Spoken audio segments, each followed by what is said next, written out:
Everyone deserves to get home safely. Young kids deserve to get home safely.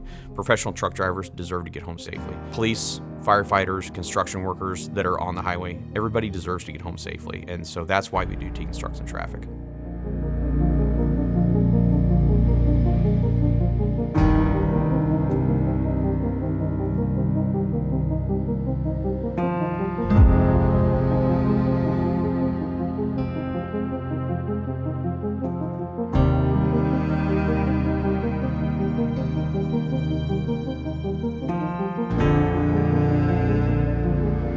Our number one goal at the Illinois Trucking Association is safety.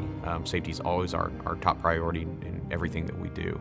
When we talk about safety on the highway, we're concerned about the safety for our truck drivers, but we're also concerned about the safety of the motoring public that we share the road with each and every day. A lot of people don't realize that when they're driving down the road and they see a semi, that there's a man or a woman behind that wheel that is looking out for them. So Teens, Trucks, and Traffic is a program that was started because we felt that young drivers aren't getting specific trucking education, how to safely share the road with trucks. But to take that one step further, we also wanted to give young boys and girls the chance to sit in the driver's seat of a semi and see what a professional truck driver sees, or rather what they can't see.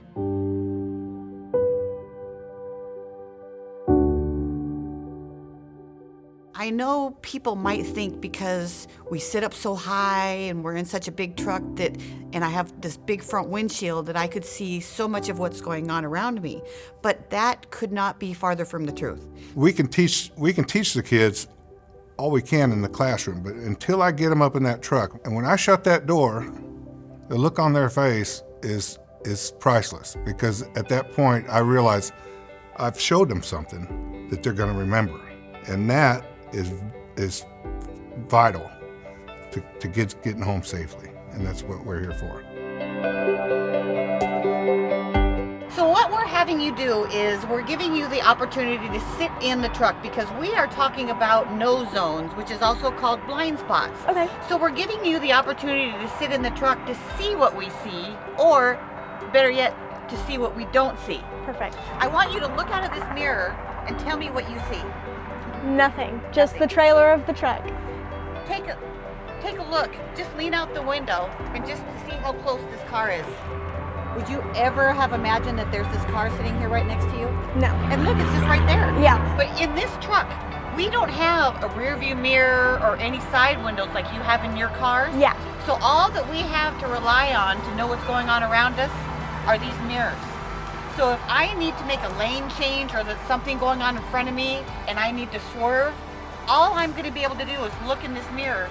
And if you were sitting right there, would I ever be able to see you? No. No. So when you're passing a truck and you're coming up from behind, if you'll notice, the closer you get to the truck, the less you see. So when you move over into the left lane, preferably pass, and don't linger, get on past. But as you approach the back of the cab, right around where the tractor tires are, you're about to enter the blind spot on that side. Now, a good rule of thumb or a gauge to know that you're in his blind spot is if you look up and see his mirror, but you can't see his face. There's a small area or gap that we lose you, and that's the blind spot, and that's not a good place to be. So it's very important when you're driving near a truck to never linger alongside of a truck, because it's very dangerous for you to be in that area right there, because Yes. I can't see you. For sure. And that's also the side of the truck we want you to pass on. We want you to pass on the left side. Never pass on the right side if at all possible, because I have a very big blind spot on that side of my truck, much larger on this side. Yeah. My blind spot goes from about that door all the way back behind my trailer and 3 lanes of traffic out. Oh, wow. So you always want to pass on the left side. When you are ready to get over into our lane, you want to look in your rear view mirror in your car. And when you see in that rear view mirror the cab of my truck, that is a safe distance for you to start merging over and getting into the lane. Okay. Because that gives enough time for me to be able to react to you. Because what if there was something in the road or something happened in your car and you had to start slowing down? You could slow down very quickly in your car. But this truck and trailer, fully loaded, can weigh 80,000 pounds. Wow. So if I had to slow down this truck, it would take me the length of 2 football fields to get this truck to come to a stop. One of the things that we stress, and it gets a little uncomfortable sometimes for the teens, is when you tangle or have an accident with the commercial motor vehicle, it's usually very dramatic. It can be deadly. Your typical car weighs about 2,500 pounds. The typical truck loaded can weigh up to 80,000 pounds. The force of a truck moving at 65 miles an hour is unreal. I've been out there 36 years and I've seen a lot of stuff that is very disturbing. One thing I've noticed, and this is going to sound a little, but when I get out of my truck and I hear screaming and terror and chaos, that's actually kind of a good thing because I know they're still alive. And that's why we're here. That's why we do this, because I don't want your parents to get that knock on the door.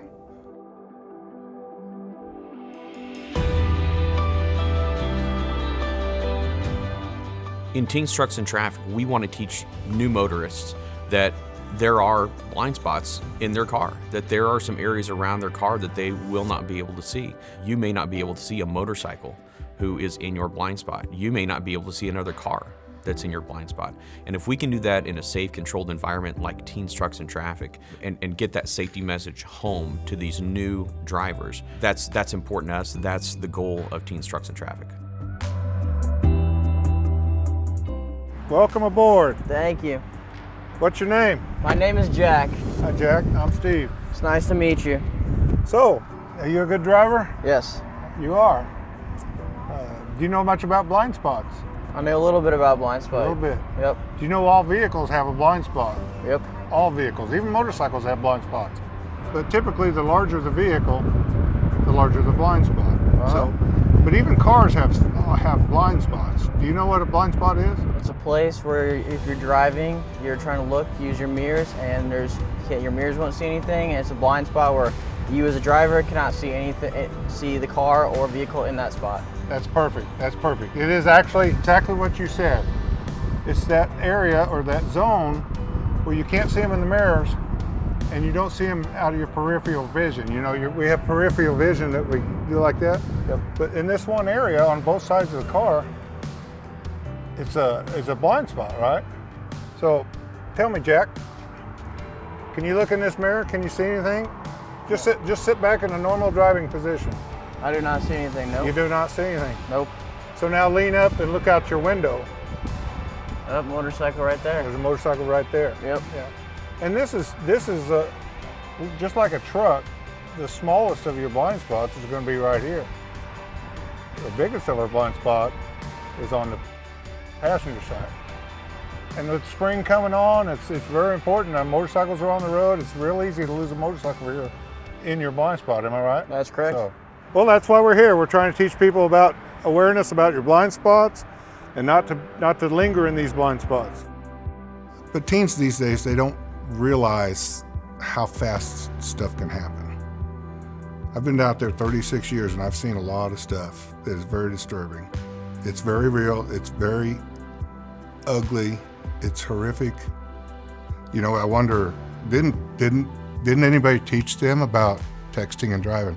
Didn't anybody teach them about how to drive on slick roads? Didn't anybody teach them not to drive tired? Didn't anybody teach them how to drive around a truck? And that's why we're here. That's why we do this. Because I don't want your parents to get that knock on the door. There's so many trucks out on the highway. And in this time of year, coming into the spring and summer, they're gonna encounter a lot of motorcycles out there on the road. So if they realize where our blind spots are and where the blind spots are in their vehicles, then they can know not to hang around in those areas. Our message to new drivers, young drivers, is to think beyond themselves, to not just look where they are, but look ahead. And occasionally look behind them, but to be aware that when you're driving a car and you're driving it at 55, 60, 65 miles an hour, that you have to look beyond yourself and think about the motorcycles that are on the road with them. Think about the semi-trucks that are on the road with them. Think about the other cars that are on the road with them. look ahead to the vehicle that is stranded on the side of the road and make sure that they are slowing down and moving over. And we hope that that leads to safer highways for everybody.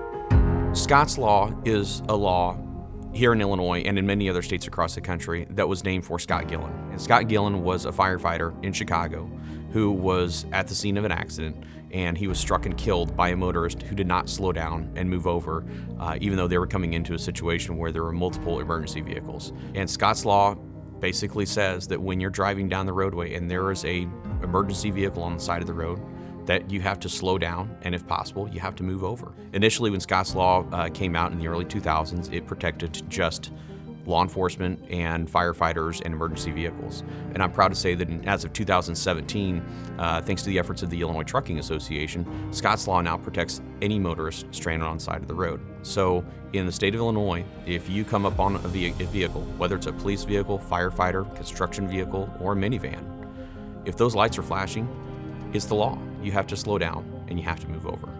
Obviously, if that's your family on the side of the road, you wouldn't want somebody barreling at 70 miles an hour plus within inches of their car. I lost one of my troopers to a Scott's Law violation that struck and killed her. She'd been a commercial vehicle enforcement officer for approximately 3 years.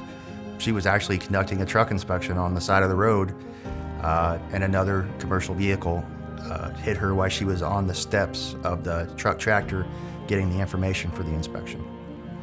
She had a husband who was also a retired law enforcement officer. She had a rescue farm where she rescued horses and ponies and other animals, and that was her love, to rescue pets.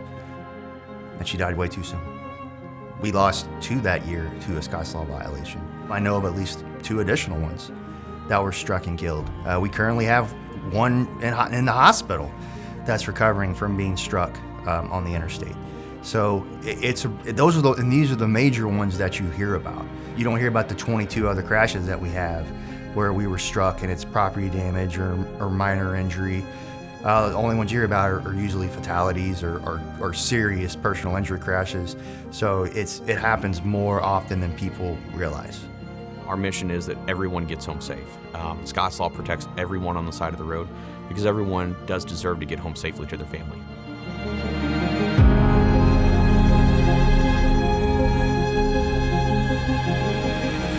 It's sometimes not a secret that the communities dislike the trucks because they are difficult sometimes to maneuver around. They're hard to see around, and people don't want to be behind us. They want to be in front of us. My hope is that when the general public sees a truck on the highway, they realize that the only reason that you see a truck on the highway is because it's delivering goods that Americans need. The trucking industry carries over 70% of the nation's freight. That's more than double all the other modes combined. If you look around the state of Illinois, we've got 13 million people in the state. It's 400 miles from top to bottom. Not every town has a pipeline. Not every town has a railroad. Not every town has an airport. But what you will notice is that every town has a road. And because of those roads, we can deliver the goods that every citizen in Illinois needs. Everything they touch throughout the day has been on a truck.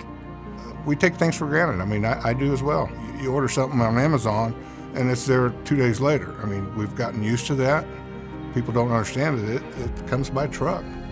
Our economy would absolutely shut down without the trucking industry. We hope that when people are driving down the highway, that they don't just see a large vehicle that's in their way. The trucking industry is an industry full of hardworking men and women who get up every day and safely deliver goods, looking out for the general public that we're sharing the road with each and every day, because everybody still deserves to get home safe at night.